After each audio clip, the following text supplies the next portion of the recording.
क्या बच्चों का कोई कार्टून हमें बिजनेस के दांव पेच सिखा सकता है? सुनने में अजीब लगता है ना? लेकिन आज हम कुछ ऐसा ही करने वाले हैं। चलिए एक कार्टून की कहानी से समझते हैं कि बिजनेस में कौन सी गलतियां कभी नहीं करनी चाहिए। तो सवाल यही है, क्या सच में कार्टून बिजनेस के बारे में कुछ सिखा सकता है? आइए इस सवाल का जवाब ढूंढते हैं, क्योंकि कभी-कभी सबसे बड़े सबक हमें सबसे अनोखी जगहों से ही मिलते हैं। तो हमारी कहानी शुरू होती है एक बहुत ही गर्म दिन से, और इस कहानी का मेन कैरेक्टर है लखा, जो एक नया बिजनेस शुरू करने के सपने देख रहा है। सोचिए दिन कितना गर्म होगा, तापमान है 39 डिग्री, और यही चिलचिलाती गर्मी कहानी में आगे जो कुछ भी होने वाला है उसकी वजह बनती है। तो लखा ये सब कर क्यों रहा है? वजह बिल्कुल साफ है, पैसे की तंगी। उसे लगता है कि आजकल पैसे कमाना बहुत मुश्किल हो गया है, और यही परेशानी उसे कुछ करने पर मजबूर करती है। मैं से ये पहली बार नहीं है कि लखा बिजनेस में अपनी किस्मत आजमा रहा हो। इससे पहले उसने गन्ने का जूस बेचने की कोशिश की थी, लेकिन वो फेल हो गया। क्यों? क्योंकि उसने सारा जूस मुफ्त में ही बांट दिया। मतलब बिजनेस की समझ तो बिल्कुल नहीं है। तो पहली नाकामी के बाद लखा हार नहीं मानता। वो एक नए और ज्यादा बड़े बिजनेस आइडिया के साथ वापस आता है। इस बार वो कबाब बेचने की सोचता है। तो उसका बिजनेस प्लान क्या है? बड़ा सिंपल सा प्लान है। शहर में कबाब बेचो, करोड़ों कमाओ और ग्राहकों को खींचने के लिए फ्री का लालच दो। उसका पूरा ध्यान बस जल्दी से जल्दी पैसा कमाने पर है। और उसकी सोच देखिए, वो कोई छोटे मोटे मुनाफे के बारे में नहीं सोच रहा। उसका सपना है करोड़ों कमाने का।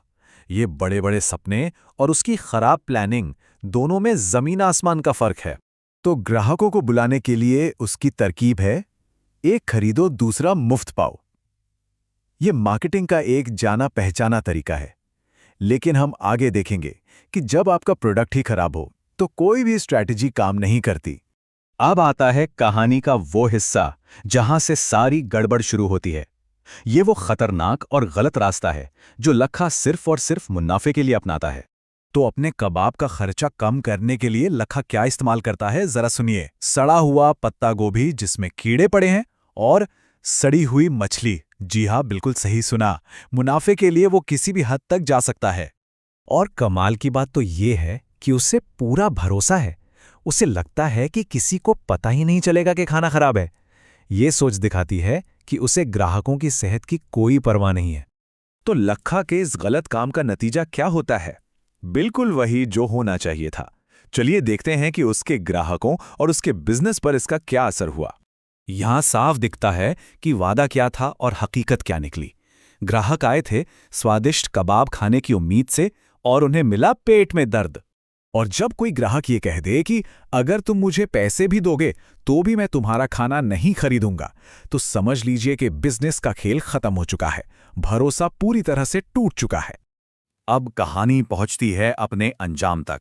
लखा के इस गैर कानूनी धंधे का सामना अब होता है कानून से। देखते हैं ये कैसे होता है। और फिर आता है हिसाब का दिन। एक डिलीवरी बॉय, जो असल में एक अधिकारी है, लखा से उसके बिजनेस के बारे में सवाल करता है और उसे रंगे हाथों पकड़ लेता है। तो देखिए उसे क्या क्या भुगतना पड़ा। बिजनेस का लाइसेंस नहीं था, 500 रुपए का जुर्माना। हेल्थ परमिट भी नहीं था, फिर से 500 रुपए का जुर्माना। और सबसे बड़ी गलती, खराब खाना बेचना, उसकी सजा सीधी गिरफ्तारी। तो इस पूरी कहानी के बाद सवाल ये उठता है कि लखा की सबसे बड़ी गलती आखिर थी क्या? क्या वो उसका खराब प्रोडक्ट था, या उसका लालच, या फिर कानून को नजरअंदाज करना? शायद ये सब मिलकर ही एक बिजनेस की नाकामी की पूरी तस्वीर बनाते हैं।